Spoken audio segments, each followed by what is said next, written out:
Hello everyone, welcome to For Nurses Preparation YouTube channel. I am Neeraj Kumar Kathal. Let's begin our today's important nursing exams MCQs. Question number 1. Lump formed after administration of BCG vaccine is how much diameter? किसी client में BCG vaccine लगाने के बाद कितने diameter का lump formation होता है? 2 to 4 mm, 1 to 4 mm, 5 to 8 mm या फिर 2 to 5 mm? The right answer is option C, that is 5 to 8 mm.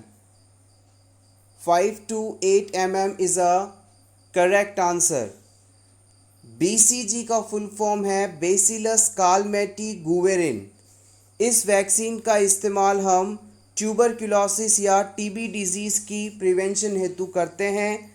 TB disease Mycobacterium tuberculosis नामक बैक्टीरिया से होने वाला एक कंटेजियस डिजीज़ है. जैसे ही हम किसी क्लाइंट में अपर आर्म में डेल्टॉइड मसल्स के अंदर, लेफ्ट अपर आर्म में डेल्टॉइड मसल के अंदर इंट्राडर्मल रूट से BCG वैक्सीन को एडमिनिस्टर करते हैं. वैक्सीन एडमिनिस्टर करने के बाद पेशेंट की बॉडी में सबसे पहले वैक्सीन इंसर्शन साइट पर रेडनेस होती है.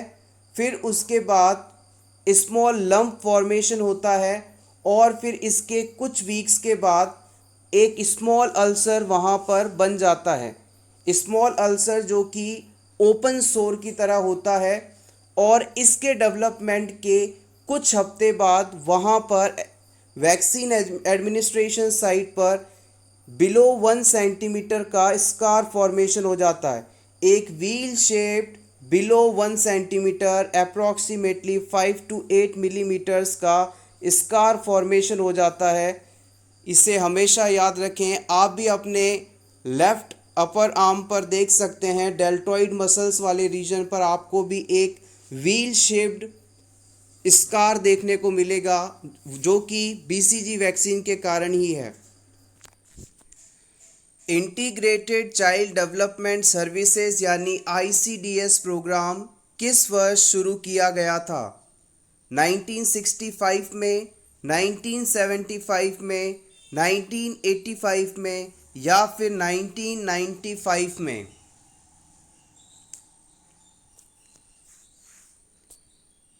The correct answer is option B, 1975 में. ICDS प्रोग्राम 2 अक्टूबर 1975 को लॉन्च हुआ था.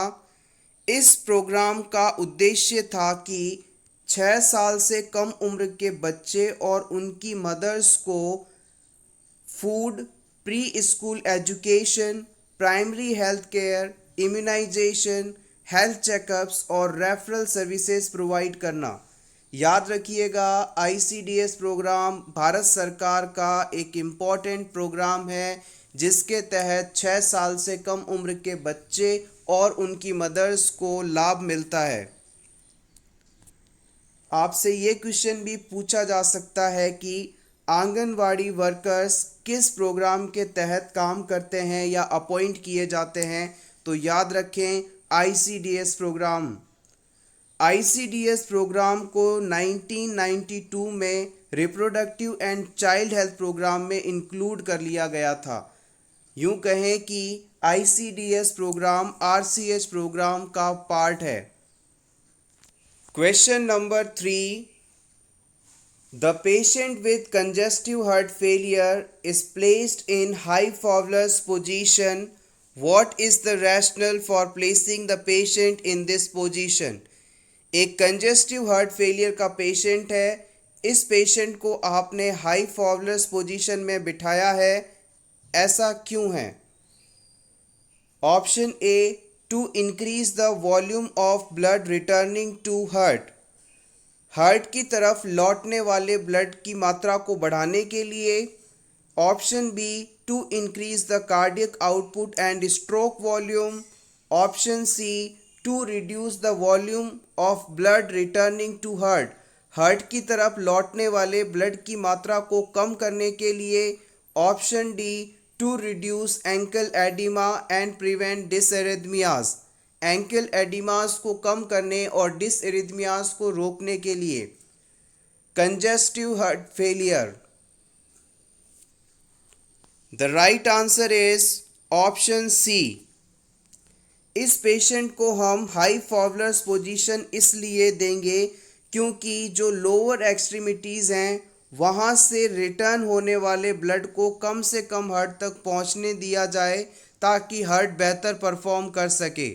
कंजेस्टिव हार्ट फेलियर के अंदर पेशेंट का हार्ट सभी तरफ से फ्लूइड से घिरा हुआ होता है, एक्सेस फ्लूइड देखा जाता है इस कंडीशन के अंदर, जिसकी वजह से हार्ट में प्रॉपर कॉन्ट्रैक्शन और रिलैक्सेशन नहीं हो पाते और हार्ट बॉडी डिमांड के अकॉर्डिंग ब्लड को पंप नहीं कर पाता। अगर इस सिचुएशन में आप पेशेंट को हाई फॉवलर्स पोजीशन देंगे तो ऐसा करने से जो लोअर एक्सट्रीमिटीज से ब्लड वेन्स के थ्रू हार्ट तक पहुंच रहा है, इसे ग्रेविटी के अगेंस्ट जाकर हार्ट तक पहुंचना होगा और ऐसे समय में जो वीनस रिटर्न है वो कम हो जाएगा और पेशेंट के हार्ट को थोड़ा रिलीफ मिलेगा। तो हमेशा याद रखें, कंजेस्टिव हार्ट फेलियर के पेशेंट में कार्डियक वर्कलोड को कम करने के लिए हम उसे हाई फॉवलर्स पोजीशन देते हैं। ऐसी पोजीशन देने पर जो ब्लड हार्ट तक लौट रहा है उसकी मात्रा कुछ कम हो जाती है और पेशेंट को रिलीफ मिलता है। Question number 4, a client is receiving digoxin, his pulse range is normal 70 to 76 beats per minute. After assessing the apical pulse for 1 minute and finding is to be 60 beats per minute, the nurse should do first. एक patient जिसे digoxin drug दी जा रही है, इस patient की apical pulse check करने पर हमें 60 बीट्स पर मिनट मिलती है और इस सिचुएशन में नर्स सबसे पहले क्या करेगी? Call the physician for orders, withhold the digoxin, administer digoxin, notify the charge nurse. The correct answer is option 2, that is withhold the digoxin. अगर किसी क्लाइंट को आप डिगॉक्सिन दे रहे हैं तो इस पेशेंट में यदि हार्ट रेट, अगर अडल्ट पेशेंट है तो उसमें हार्ट रेट 60 या 60 बीट्स पर मिनट से कम हो जाए तो इस सिचुएशन में आपको हमेशा याद रखना है कि पहला काम होगा आप डिगॉक्सिन की नेक्स्ट डोज को विदहोल्ड कर दें। अब आप इस क्लाइंट को डिगॉक्सिन ड्रग नहीं देंगे। इसके बाद आपका सेकंड ऑप्शन रहेगा फिजिशियन को इन्फॉर्म करना। अगर क्लाइंट की apical pulse 60 beats per minute आ रही है तो सेकंड ऑप्शन में आप फिजिशियन को इन्फॉर्म करेंगे। Question number 5, the nurse is assigning staff for the day, which assignment should be given to a nursing assistant? आप किसी डिपार्टमेंट में मेन नर्स हैं और आप अपने जूनियर नर्सेस को अलग अलग पेशेंट्स केयर के लिए दे रहे हैं, तो इस दौरान नर्सिंग असिस्टेंट को नीचे बताए ऑप्शंस में से कौन सा पेशेंट असाइन करेंगे या केयर के लिए देंगे? First option, taking the vital signs of the 5 months old with bronchiolitis. एक 5 महीने का बच्चा है जो कि ब्रोंकियोलाइटिस से ग्रसित है, इसके वाइटल साइंस लेने हैं। Option B, taking the vital signs of 10 years old with second day of post appendectomy. 10 साल का बच्चा जिसमें 2 दिन पहले अपेंडेक्टोमी हुई थी और इसके वाइटल साइंस लेने हैं। Option C, administering medication to 2 years old with periorbital cellulitis. 2 साल का बच्चा जो कि पेरी ऑर्बिटल सेल्यूलाइटिस से ग्रसित है और इसमें मेडिसिन एडमिनिस्टर करनी है। ऑप्शन डी है adjusting the traction of 1 year old with fractured tibia. 1 साल का बच्चा जिसमें टीबिया बोन फ्रैक्चर्ड है और ट्रैक्शन लगा हुआ है, इस ट्रैक्शन को एडजस्ट करना है। इन चारों में से कौन सा काम, कौन सा पेशेंट आप नर्सिंग असिस्टेंट को असाइन कर सकते हैं? The correct answer is option B, that is taking the vital signs for the 10 years old with second day post appendectomy। हम इस नर्सिंग असिस्टेंट को 10 साल का वह बच्चा जिसमें 2 दिन पहले अपेंडेक्टोमी प्रोसीजर हो चुका है, अब इसके वाइटल साइंस का असेसमेंट करना है। ये काम हम इस नर्सिंग असिस्टेंट को दे सकते हैं। इसके अलावा बाकी सभी पेशेंट स्टेबल नहीं हैं और इनकी केयर के लिए रजिस्टर्ड नर्स की आवश्यकता होगी। So option B is correct. Second phase of pertussis is, pertussis disease की सेकेंड फेज कौन सी है? Cold phase, cathedral phase, convalescence phase या फिर paroxysmal phase? Correct answer is option D, that is paroxysmal phase. Pertussis disease में total 3 phases होती हैं। आइए इनके बारे में जान लें। फर्स्ट फेज होती है कैथेड्रल फेज, सेकंड फेज है प्रॉक्सिस्मल फेज और थर्ड फेज आती है कन्वल्सेंस और recovery phase.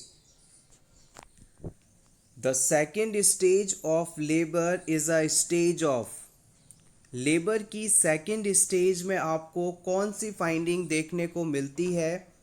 Option A uterine contractions and retraction, option B placental delivery, option C dilation of cervix, option D expulsion of foetus. Correct answer is option D expulsion of foetus. Expulsion of fetus is related with second stage of labor। आइए इसके बारे में जानें। Labour की second stage को हम expulsion of foetus stage के नाम से भी जानते हैं, यानी कि लेबर की इस स्टेज में बच्चे का जन्म होता है। लेबर को हम टोटल 3 स्टेजेस में बांट सकते हैं। लेबर की पहली स्टेज में ट्रू लेबर कॉन्ट्रैक्शंस स्टार्ट होने से लेकर सर्विक्स के 10 सेंटीमीटर यानी फुल डायलेशन होने तक रहती है। लेबर की first stage true uterine contraction, true labour pain से शुरू होकर फुल डायलेशन ऑफ सर्विक्स तक रहती है। जैसे ही सर्विक्स फुल डायलेट होता है, वहाँ से लेबर की सेकेंड स्टेज शुरू हो जाती है और ये स्टेज जब तक बच्चे की डिलीवरी ना हो जाए तब तक रहती है। डिलीवरी के बाद थर्ड स्टेज ऑफ लेबर शुरू होती है, जिसमें प्लेसेंटा सेपरेट होकर एक्सपेल आउट हो जाता है। लेबर की जो सेकंड स्टेज है प्रीमी ग्रेविडाज में, यानी फर्स्ट टाइम जो वुमेन प्रेग्नेंट हुई हैं उनमें 2 घंटे की होती है, जबकि मल्टी ग्रेविड वुमेन्स में ये 30 मिनट्स की होती है।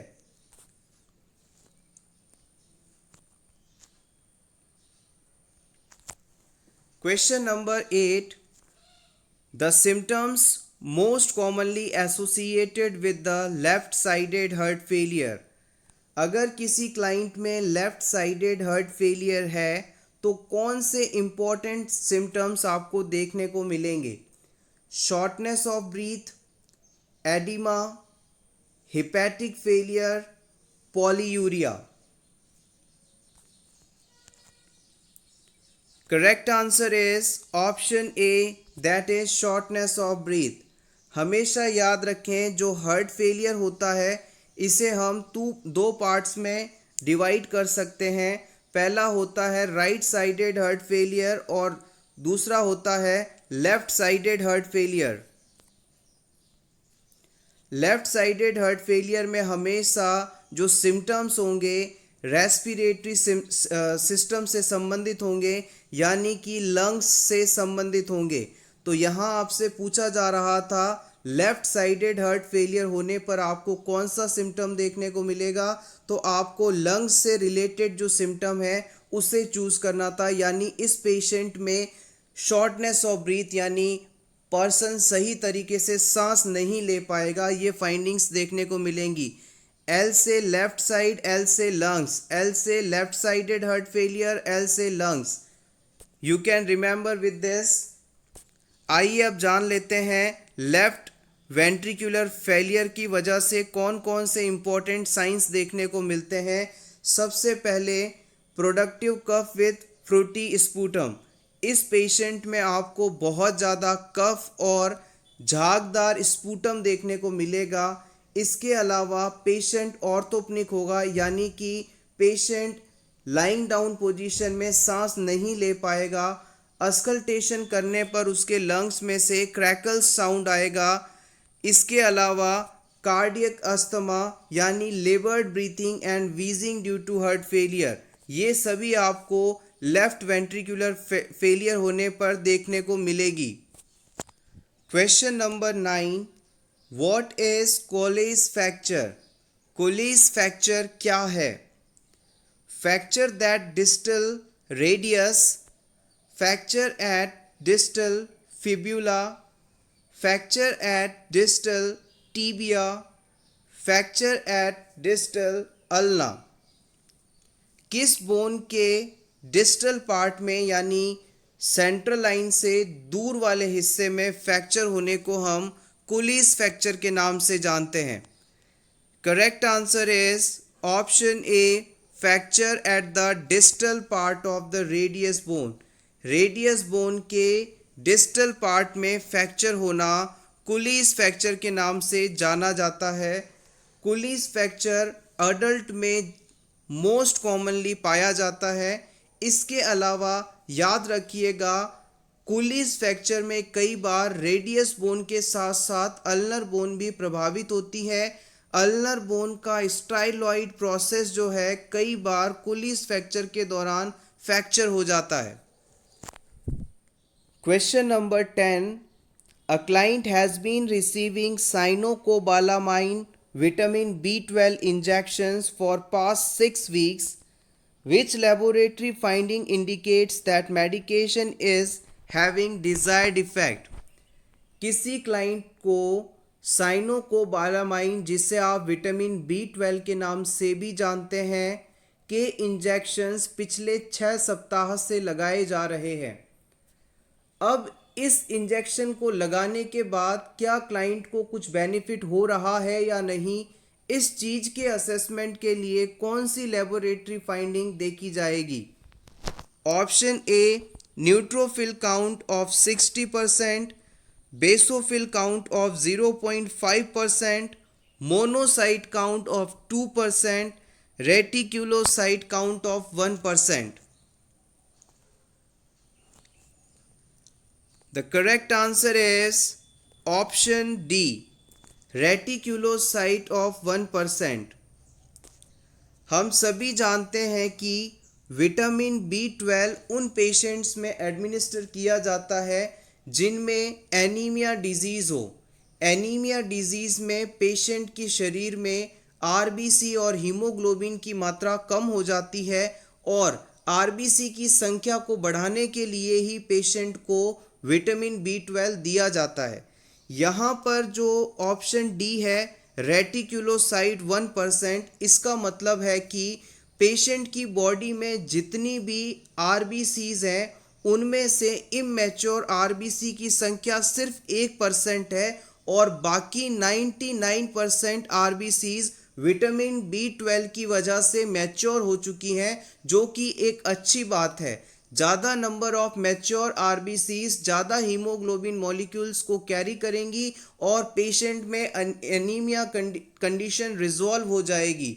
सो याद रखिएगा, आरबीसी की जो लास्ट इमैच्योर स्टेज होती है वो होती है रेटिक्यूलोसाइट। रेटिक्यूलोसाइट के बाद आरबीसी फुली मैच्योर हो जाती है। सो आरबीसी की संख्या, इमैच्योर आरबीसी की संख्या 1% ये बताती है कि विटामिन B12 का इफेक्ट प्रॉपरली आ रहा है। इसके अलावा न्यूट्रोफिल, बेसोफिल्स और मोनोसाइट, ये सभी WBC टाइप की सेल्स हैं, WBC हैं। इन पर साइनोकोबालामाइन का कोई प्रभाव नहीं होता, इसलिए यहाँ पर हम इन सभी फाइंडिंग्स को नहीं कंसीडर करेंगे। Question number 11, which vitamin is also known as anti sterility vitamin? Anti sterility vitamin के नाम से किस विटामिन को जाना जाता है? विटामिन के, विटामिन सी, विटामिन ई या फिर विटामिन ए?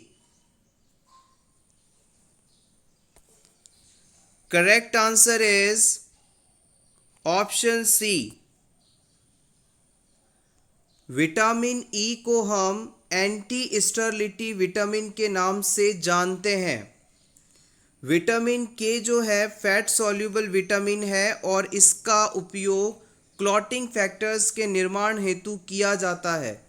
विटामिन सी को हम एस्कॉर्बिक एसिड के नाम से जानते हैं और ये बॉडी में वुंड हीलिंग को काफ़ी बेहतर करता है।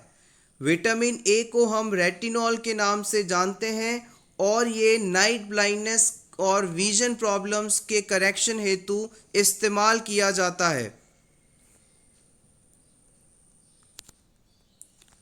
Question number 12, miotic are the drugs which? Miotic drugs क्या करती हैं? Dilate the pupil of eye, ये आई प्यूपिल को डायलेट कर देती हैं। डायलेट द ब्लड वेसल्स, ये ब्लड वेसल्स को डायलेट कर देती हैं।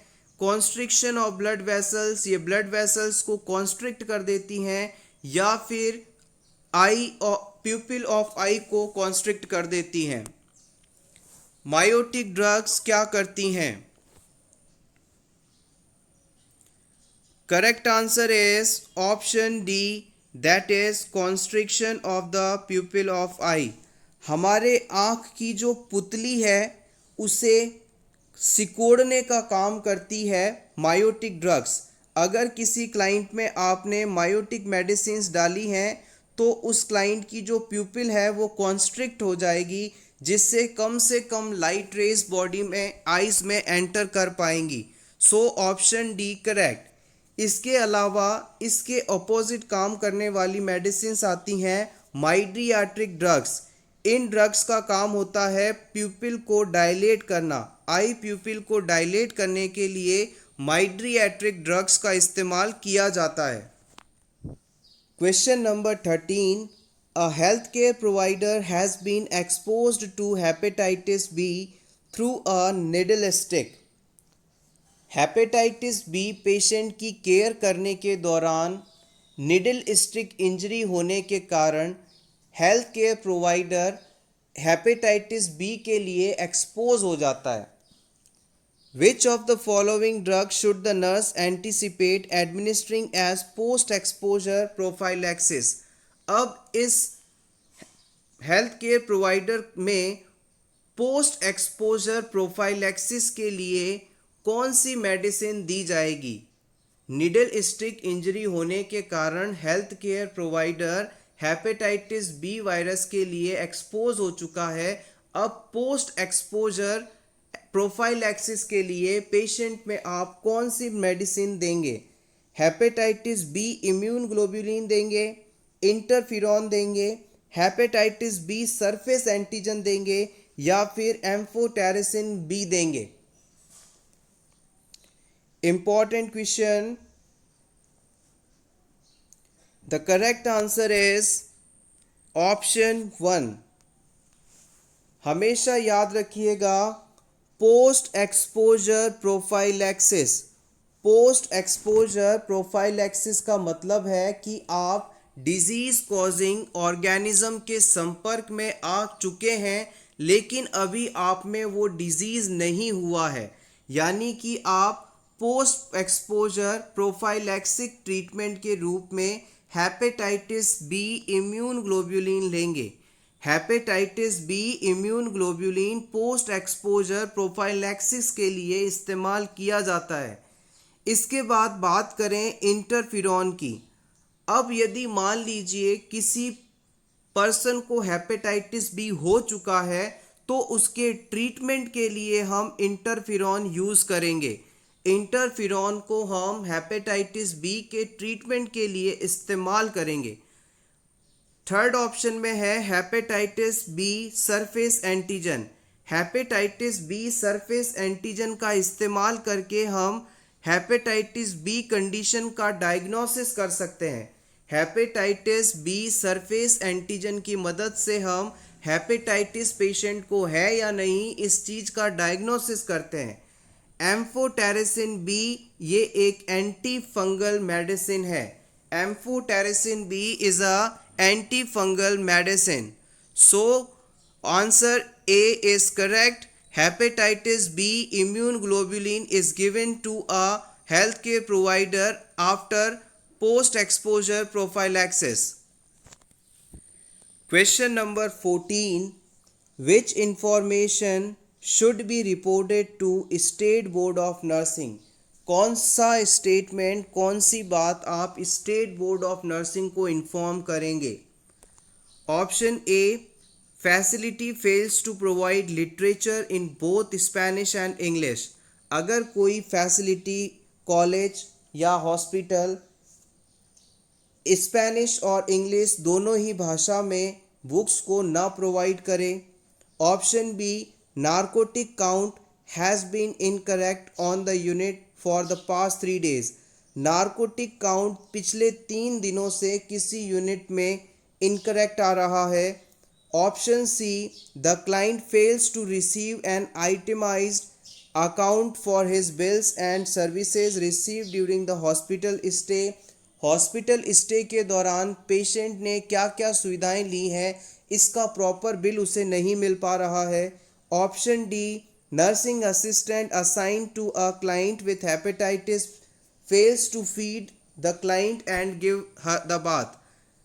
जिस नर्सिंग असिस्टेंट को हेपेटाइटिस बी की केयर करनी है वो उसकी केयर प्रॉपरली नहीं कर पा रहा है। इन चारों में से कौन सी फाइंडिंग, कौन सी बात आप स्टेट बोर्ड ऑफ नर्सिंग को रिपोर्ट करेंगे? First correct answer is option B, narcotic count has been incorrect on the unit for past 3 days. This is the important thing that you will inform to the state board of nursing. Next question, the inability of left ventricle to fill or pump sufficient blood to meet the needs of tissue for oxygen and nutrient is। अगर किसी client में left ventricle पर्याप्त मात्रा में body में blood supply करने में असमर्थ हो तो इसे हम क्या कहेंगे? Decompensated heart failure, congestive heart failure, left ventricle या फिर right ventricle? The correct answer is option B, congestive heart failure. This is known as congestive heart failure.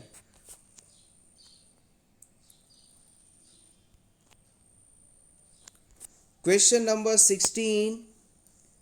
The nurse collects a urine specimen from a client for the culture and sensitivity analysis. Which of the following is the correct care of the specimen? किसी patient से आपने urine sample का collection किया है और इस urine sample से आपको कल्चर एंड सेंसिटिविटी टेस्ट करवाना है। इस सैंपल की केयर के लिए कौन सा स्टेटमेंट सही है? Option 1, promptly send the specimen to the laboratory. आपको सैंपल लेने के तुरंत बाद इसे लैब में भिजवा देना चाहिए टेस्ट के लिए। Option 2, send the specimen with the next pickup. आप अगले सैंपल के साथ इस सैंपल को लैब तक पहुंचाएंगे। Option 3, send the specimen to the next time a nursing assistant is available. आप इस सैंपल को उस समय लैब में पहुंचाएंगे जब आपके पास आपका जूनियर नर्सिंग असिस्टेंट हो। Option 4, store the specimen in the refrigerator until it can be sent to the laboratory। आप इस सैंपल को रेफ्रिजरेटर में स्टोर करेंगे जब तक कि आप इसे लैब तक नहीं पहुंचा देते। Correct answer is option 1। Culture and sensitivity के लिए जब भी आप यूरिन स्पेसिमेन को कलेक्ट करेंगे, आपकी प्रायोरिटी रहेगी कि आप जितना जल्दी हो सकता है या यूँ कहें तुरंत सैंपल को लैब तक पहुंचाएंगे। अगर आपने सैंपल को लैब तक पहुंचाने में देरी की तो इस सैंपल में ही जो माइक्रो ऑर्गेनिजम्स हैं वो ग्रो करने लगेंगे और इसकी वजह से रिजल्ट्स प्रभावित हो सकते हैं। तो हमेशा याद रखें, जब कभी भी आप कल्चर एंड सेंसिटिविटी के लिए स्पेसिमेन कलेक्ट करते हैं तो जितना जल्दी हो सके आप इस सैंपल को लैब तक पहुंचाएं। Option A correct. Question number 17। The nurse is planning room assignments for the day. Which client should be assigned to a private room if only one is available? किसी हॉस्पिटल में एक ही private room available है तो इन चारों patients में से आप किस पेशेंट को प्राइवेट रूम में शिफ्ट करना प्रेफर करेंगे? ऑप्शन ए कशिंग्स डिजीज़ के पेशेंट को, ऑप्शन बी डायबिटीज़ के पेशेंट को, ऑप्शन सी एक्रोमेगैली के पेशेंट को या फिर ऑप्शन डी माइक्सीडीमा वाले पेशेंट को। इस क्वेश्चन को इस प्रकार से भी आप देख सकते हैं, प्राइवेट रूम उस पेशेंट को दिया जाना प्रेफर किया जाता है जिसे किसी प्रकार का रिस्क हो या ये पेशेंट दूसरे पेशेंट्स के लिए रिस्क कॉज कर सकता हो। अब इसका आंसर दीजिएगा। सही जवाब है ऑप्शन ए। हम कशिंग डिजीज़ वाले पेशेंट को प्राइवेट रूम देना प्रीफर करेंगे। आइए इसके बारे में जान लें।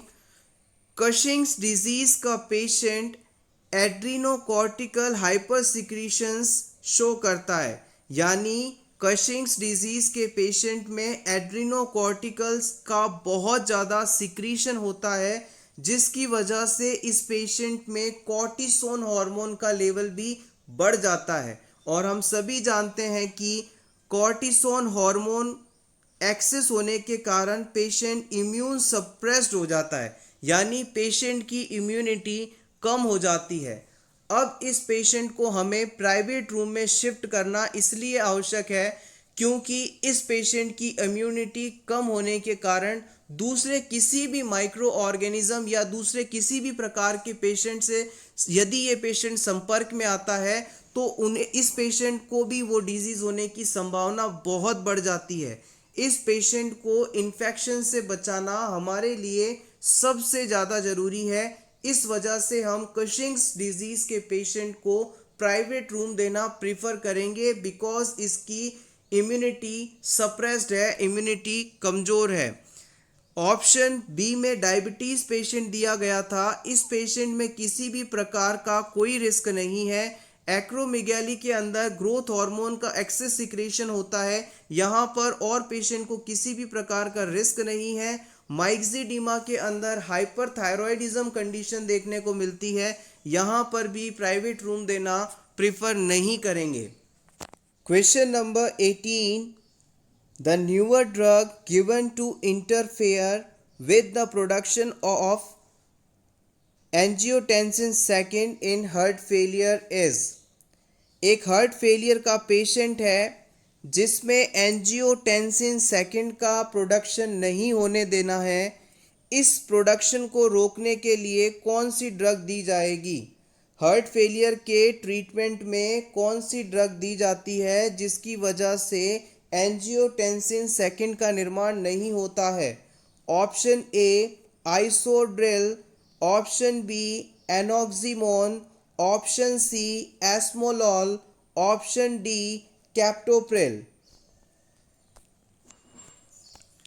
The correct answer is option D, it is captopril. आइए इसके बारे में जान लें। कैप्टोप्रिल ACE इनहिबिटर ड्रग है। कैप्टोप्रिल ACE इनहिबिटर ड्रग है। ये ड्रग क्या करती है, ये एंजियोटेंसिन कन्वर्टिंग एंजाइम की इफ़ेक्ट को ब्लॉक कर देती है। एंजियोटेंसिन कन्वर्टिंग एंजाइम का काम होता है एंजियोटेंसिन 1 को एंजियोटेंसिन 2 में कन्वर्ट करना, एंजियोटेंसिन 1 को एंजियोटेंसिन 2 में कन्वर्ट करने का काम करते हैं एंजियोटेंसिन कन्वर्टिंग एंजाइम। अब हम यदि पेशेंट को एसीबी इनिबिटर यानी कैप्टोप्रिल ड्रग देते हैं तो ये कैप्टोप्रिल ड्रग आकर इस एसीई इनिबिटर के फंक्शंस को ब्लॉक कर देते हैं। जब एसीई इनिबिटर अपने फंक्शंस परफॉर्म नहीं कर पाएगा तो एंजियोटेंसिन 1 एंजियोटेंसिन 2 में कन्वर्ट नहीं हो पाएगा।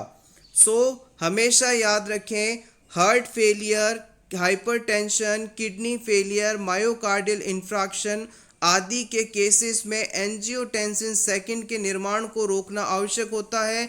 इसके लिए एसीई इनिबिटर ड्रग्स का इस्तेमाल किया जाता है। एसीई इनिबिटर ड्रग्स के एग्जाम्पल हैं एनालप्रिल, कैप्टोप्रिल, लिंसोप्रिल, रैमिप्रिल। सिंपली याद रखिएगा, जिन भी दवाओं के पीछे आपको प्रिल लगा मिले, सुफिक्स यदि प्रिल मिले, तो वो सभी एंजियोटेंसिन कन्वर्टिंग एंजाइम इनिबिटर्स हैं। Question number 19, what is correct about the paracentesis procedure? Paracentesis procedure के लिए कौन सा स्टेटमेंट सही है? Option A, empty the bladder to avoid injury to bladder before procedure. Paracentesis procedure करने से पहले क्लाइंट का ब्लैडर खाली होना चाहिए। Option B, it can be done at 2 centimetre below umbilicus in the midline. आपकी नाभि से 2 सेंटीमीटर नीचे पैरासेंटेसिस प्रोसीजर परफॉर्म किया जा सकता है। Option C, it can be done at 5 centimetre superior and medial to the anterior superior iliac spine on either side।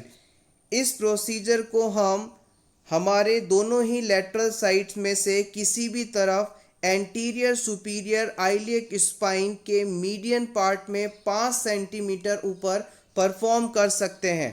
या फिर option D, all the above. The correct answer is option D, all of the above. हमेशा याद रखें, पैरासेंटेसिस procedure में needle को insert जब किया जाता है तो पेशेंट का ब्लैडर हमेशा खाली होना चाहिए, अदरवाइज ये नीडल पेशेंट के पेरिटोनियम लेयर में ना जाकर ब्लैडर में जा सकती है और ब्लैडर में परफोरेशन हो सकता है, डैमेज हो सकता है, इंजरी हो सकती है। इस चीज़ को प्रिवेंट करने के लिए हमेशा ब्लैडर को एम्प्टी रखा जाता है और जो निडल इंसर्ट की जाती है वो आपकी अम्बिलिकस से, नाभि से 2 सेंटीमीटर नीचे मिड लाइन में इंसर्ट की जाती है। आइए जान लेते हैं पैरासेंटेसिस प्रोसीजर क्या है।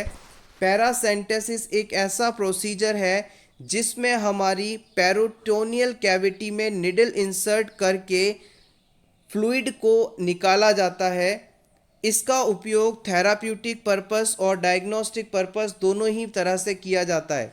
हम सभी जानते हैं हमारा जो एब्डोमेन वाला पार्ट है, इस एब्डोमेन वाले पार्ट में एक कवरिंग पाई जाती है जिसे हम पेरिटोनियल लेयर कहते हैं। ये पेरिटोनियल लेयर पूरे डाइजेस्टिव ट्रैक्ट के सभी ऑर्गन्स को कवर करके रख रही है और इन ऑर्गन्स और इस पेरिटोनियल लेयर के बीच जो स्पेस है इसे हम पेरिटोनियल कैविटी कहते हैं। अगर किसी कारणवश इस पेरिटोनियल कैविटी में एक्सेस फ्लूइड का एक्यूमुलेशन हो जाता है तो इस फ्लूइड को यहाँ पर निडल इंसर्ट करके बाहर निकाल देना, एक्सेसिव अमाउंट फ्लूइड को बाहर निकाल देना ही पैरासेंटेसिस प्रोसीजर कहलाता है। जनरली आपने देखा होगा एसाइटिस कंडीशन जिसमें पेशेंट का पेट बहुत ज़्यादा फूल जाता है, उसमें एबनॉर्मली फ्लूइड एक्यूमुलेशन हो जाता है जो कि एल्ब्यूमिन प्रोटीन की कमी के कारण से होता है। एसाइटिस के ट्रीटमेंट में पैरासेंटेसिस प्रोसीजर इस्तेमाल किया जाता है। Question number 2, the doctor orders 2% nitroglycerin ointment in 1 inch dose every 12 hours. Proper application of nitroglycerin ointment includes health care provider द्वारा 1 इंच एरिया में 2% नाइट्रोग्लिसरीन मेडिसिन के एप्लीकेशन का ऑर्डर मिला है। इस मेडिसिन के एप्लीकेशन के दौरान आपको कौन सी बात हमेशा ध्यान रखनी चाहिए? First, rotating the application site. आप हमेशा साइट को बदलते रहें, यानी हर बार नई जगह पर ये मेडिसिन लगाएंगे। Option B, limiting application to the chest. आप इसे चेस्ट पर नहीं लगाएंगे। Option C, rubbing it into the skin. आप इसे लगाने के बाद रबिंग करेंगे। या फिर cover it with the gauze dressing. इस मेडिसिन के एप्लीकेशन के बाद आप इसे गॉज ड्रेसिंग से कवर करेंगे। Important question, the correct answer is option A. आपको हमेशा एप्लीकेशन साइट बदलते रहना है। जिस प्रकार से आप इंसुलिन इंजेक्शन किसी भी पेशेंट में एक ही जगह पर नहीं लगाते, आज यहाँ लगाया है, कल यहाँ लगाया है, परसों यहाँ लगाया है, इस प्रकार से रोटेशन करते रहते हैं। इसी प्रकार से ही नाइट्रोग्लिसरीन ऑइंटमेंट को भी अप्लाई करना चाहिए। मान लीजिए आज आपने ऑइंटमेंट यहाँ लगाया, तो नेक्स्ट डोज के लिए आप थोड़ा सा उस साइड से हटकर लगाएंगे और उसके अगली डोज को भी आप थोड़ा सा उस साइड से हटकर लगाएंगे। ऐसा करने से क्या होता है, स्किन में किसी भी प्रकार का डैमेज या इरिटेशन नहीं होती। अगर आपने नाइट्रोग्लिसरीन ऑइंटमेंट को लगातार एक ही जगह पर लगाते रहे तो इससे उस एरिया की स्किन में इरिटेशन हो जाएगी, पेशेंट की स्किन डैमेज हो सकती है। इस चीज़ के लिए हमेशा आपको रोटेशन करना है एप्लीकेशन साइट का। ऑप्शन बी में कहा गया था कि इसे हम चेस्ट पर नहीं लगाएंगे। हमेशा याद रखें, नाइट्रोग्लिसरीन ऑइंटमेंट का एप्लीकेशन कभी भी लोअर एक्सट्रीमिटीज़ में नहीं किया जाता। इसे आप हमेशा बैक और अपर आर्म में अप्लाई करेंगे।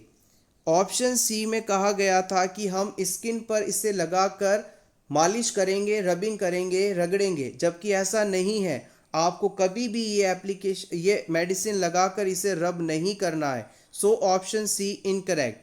ऑप्शन डी काफ़ी इम्पॉर्टेंट है, इसे याद रखिएगा।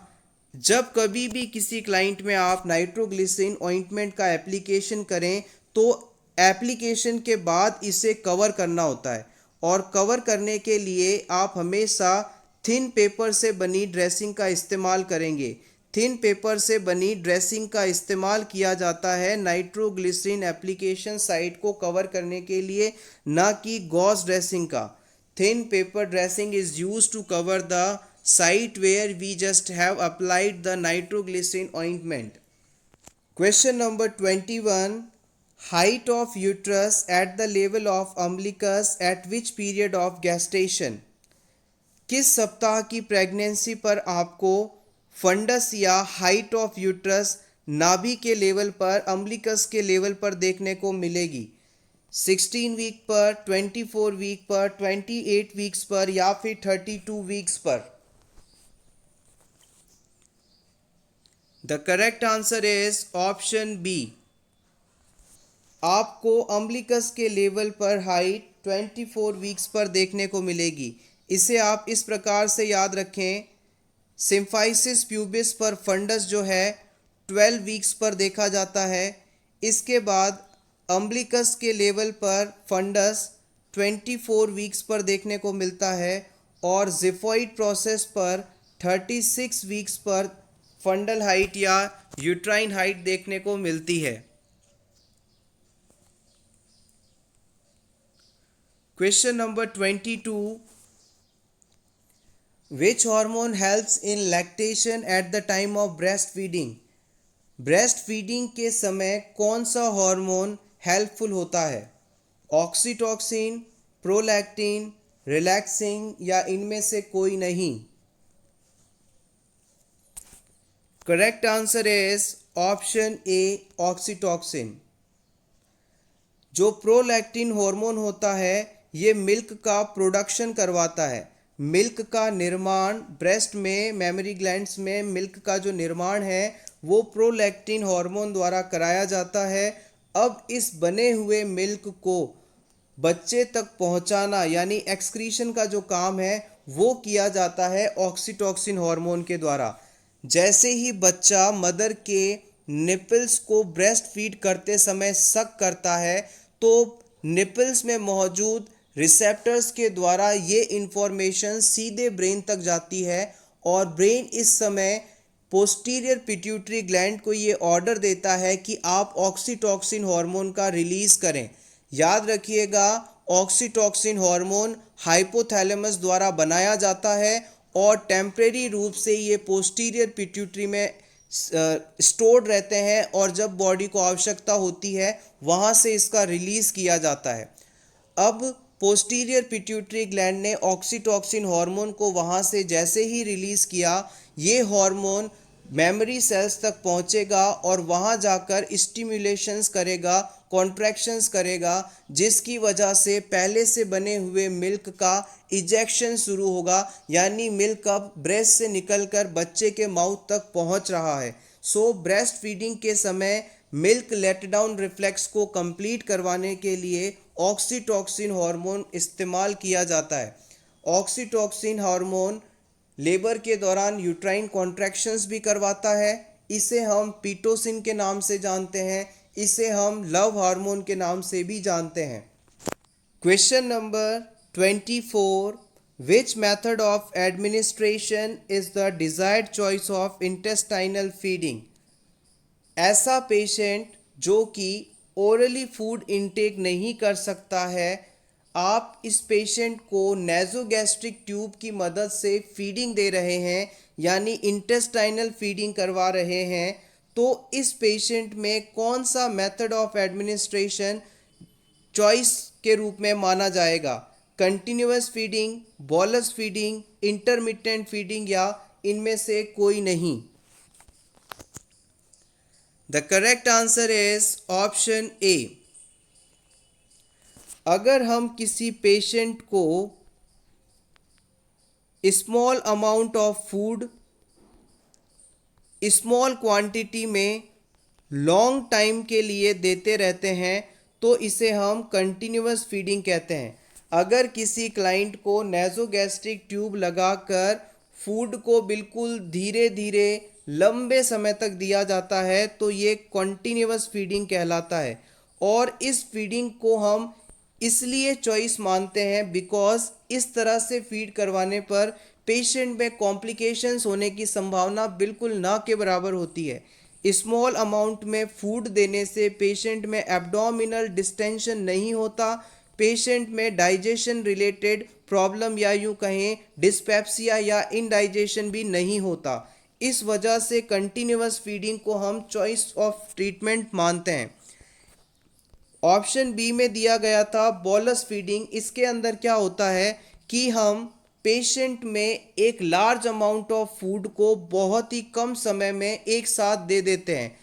इस तरह की फीडिंग में पेशेंट के अंदर इनडाइजेशन और एब्डोमिनल डिस्टेंशन जैसे कॉम्प्लिकेशंस होने की संभावना रहती है।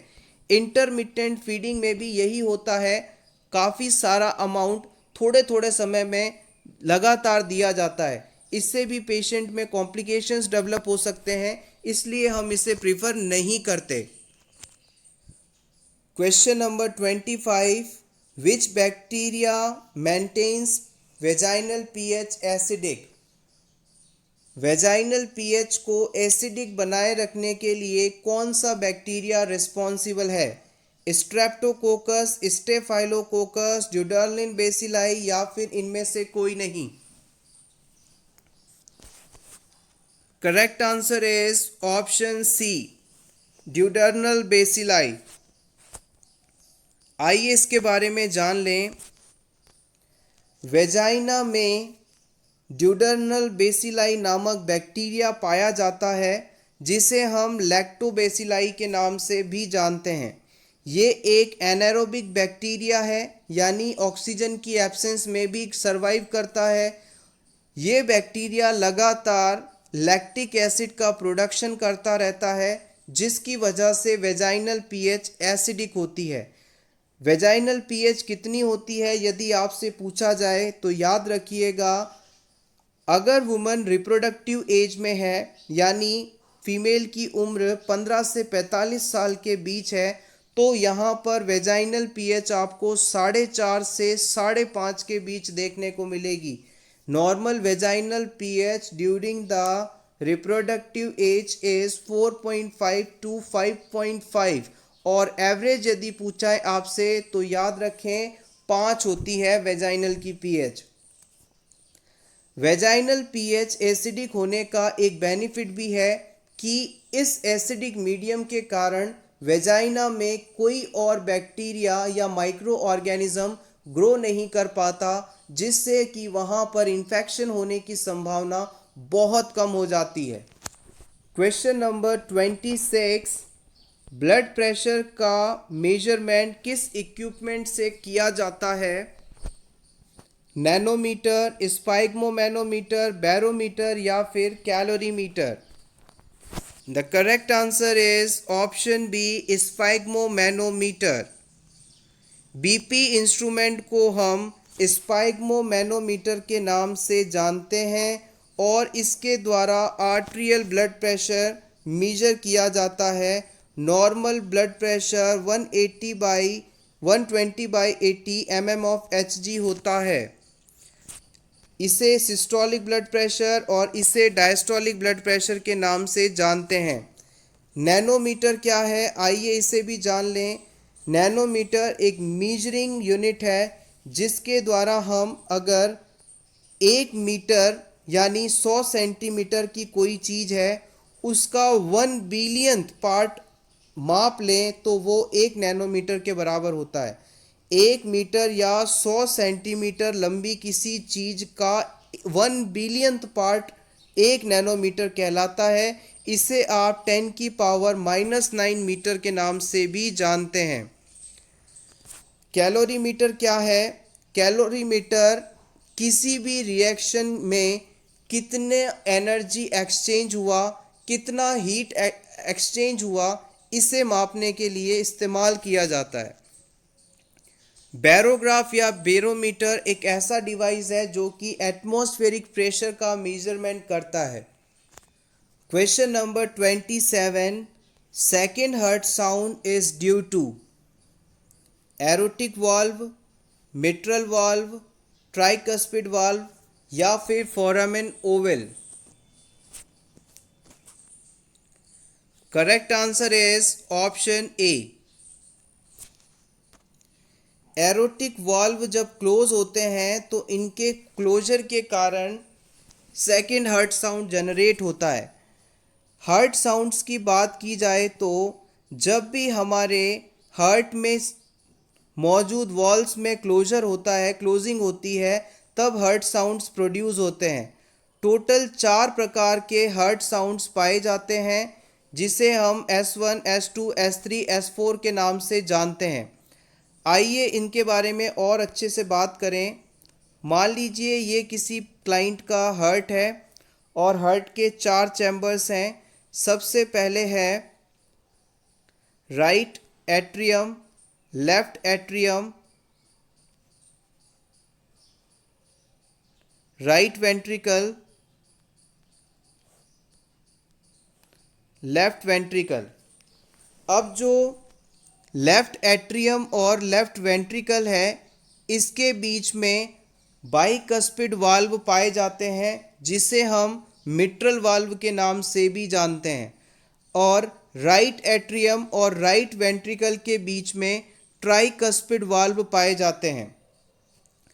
अब ये दोनों ही वाल्व एरोटिक एट्रियोवेंट्रिकुलर वाल्व कहलाते हैं और इनकी क्लोजिंग की वजह से फर्स्ट हार्ट साउंड जनरेट होता है। राइट और लेफ्ट एट्रियोवेंट्रिकुलर वाल्व की क्लोजिंग के कारण जो साउंड प्रोड्यूस होता है उसे हम S1 साउंड के नाम से जानते हैं। अब बात करते हैं S2 साउंड की। लेफ्ट वेंट्रिकल से अरोटा निकलती है और राइट वेंट्रिकल से पल्मोनरी आर्टरी निकलती है। ये शरीर की एकमात्र आर्टरी है जो कि डीऑक्सीजनेटेड ब्लड कैरी करती है। लेफ्ट वेंट्रिकल और एरोटा के बीच में एरोटिक वाल्व पाया जाता है और राइट वेंट्रिकल और पल्मोनरी आर्टरी के बीच में पल्मोनरी वाल्व पाया जाता है। ये दोनों ही सेमी ल्यूनार वाल्व्स हैं और जब ये दोनों वाल्व क्लोज होते हैं तो इनकी क्लोजिंग के कारण S2 साउंड जनरेट होता है। सेमी ल्यूनार वाल्व जिनके उदाहरण एरोटिक वाल्व और पल्मोनरी वाल्व हैं, इनकी क्लोजिंग के कारण जो साउंड जनरेट होता है उसे हम S2 साउंड के नाम से जानते हैं।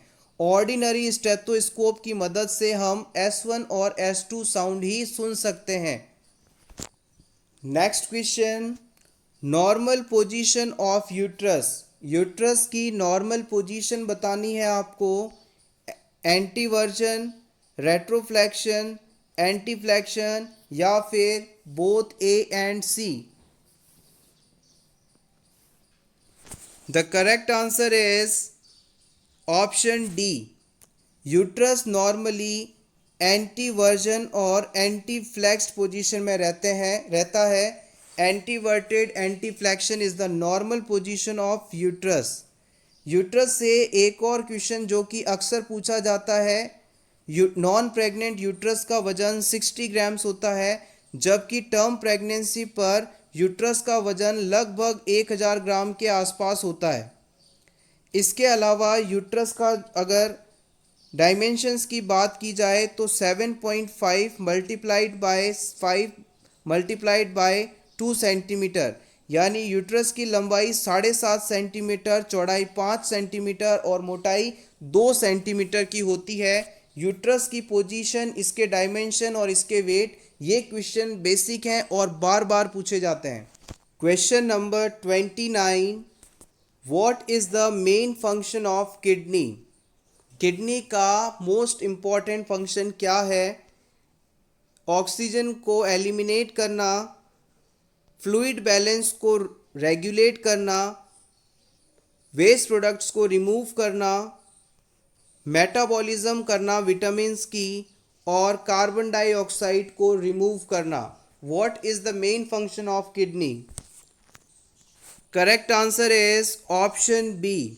किडनी का सबसे इम्पॉर्टेंट फंक्शन है कि हमारे बॉडी में फ्लूइड की मात्रा को रेगुलेट करना, साथ ही साथ बॉडी में मेटाबॉलिज्म के बाद जो वेस्ट प्रोडक्ट्स बने हैं उन्हें शरीर से बाहर निकालना। This is the important function of kidney. Last question of this class, Alma Ata conference was held in. Very important. Alma Ata conference किस वर्ष हुई थी? 1948 में, 1956 में, 1977 में या फिर 1978 में? Right answer is option D, 1978 में। अल्मा अटा कॉन्फ्रेंस 1978 में यूएसएसआर में हुई थी। Alma Ata conference union of Soviet socialist republics में 1978 में हुई थी। इस कॉन्फ्रेंस में प्राइमरी हेल्थ केयर का कॉन्सेप्ट और इसके 8 एलिमेंट्स को दिया गया था। अल्मा अटा कॉन्फ्रेंस में ही प्राइमरी हेल्थ केयर का कॉन्सेप्ट आया था और इसके 8 एलिमेंट्स बताए गए थे। इसी कॉन्फ्रेंस में WHO को health for all by 2000 AD goal दिया गया था। Health for all by 2000 AD it was given to WHO at the Alma Ata conference. Thank you so much everyone for watching this complete video. अगर आपको ये questions अच्छे लगे हों तो प्लीज़ वीडियो को लाइक कीजिएगा। Thank you so much.